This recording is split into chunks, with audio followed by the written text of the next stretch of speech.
نجلاء فتحي اسمها الحقيقي فاطمة الزهراء، اتولدت 1951 بمحافظة الفيوم وسط أسرة ميسورة الحال. أحبت التمثيل من صغرها.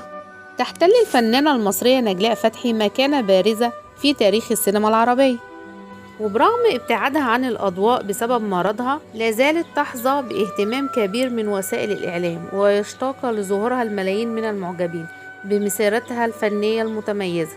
لم تجد صعوبة في دخول المجال، تحمس لها المنتج عدلي المولد صديق العائلة ورشحها للمشاركة في فيلم الأصدقاء الثلاث من إنتاج 1966. رغم قلة مشاهدها في الفيلم استطاعت أن تجذب الأنظار، الأمر الذي دفع المنتج رمسيس نجيب للرهان عليها وترشيحها لبطولة فيلم أفراح 1968، وساندها في تلك المرحلة العندليب الأسمر عبد الحليم حافظ، واختار لها اسم الشهرة نجلاء فتحي. وفي فترة السبعينيات توجهت نجلاء فتحي بشكل كبير وقدمت أعمال فنية جديدة الأهمية، منها دمي ودموعي وابتسامتي، أنف وثلاث عيون وأذكريني واسكندرية ليه، والكثير من الأفلام.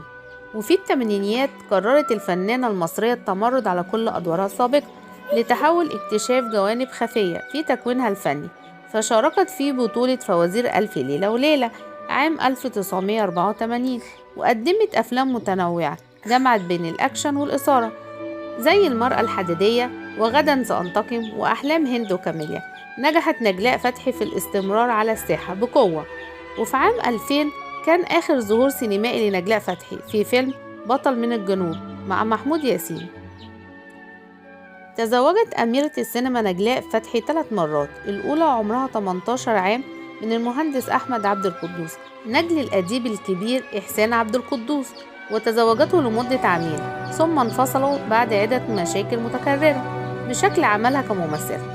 الزواج الثاني عام 1975 من الفنان سيف أبو النجا، وأنجبت ابنتها الوحيدة ياسمين، وبعد سنوات حصل الانفصال. وفي بداية التسعينيات تزوجت نجلاء فتحي من الإعلامي المصري الكبير حمدي أنديل الذي أكدت إنها عاشت معه أجمل أيام حياتها.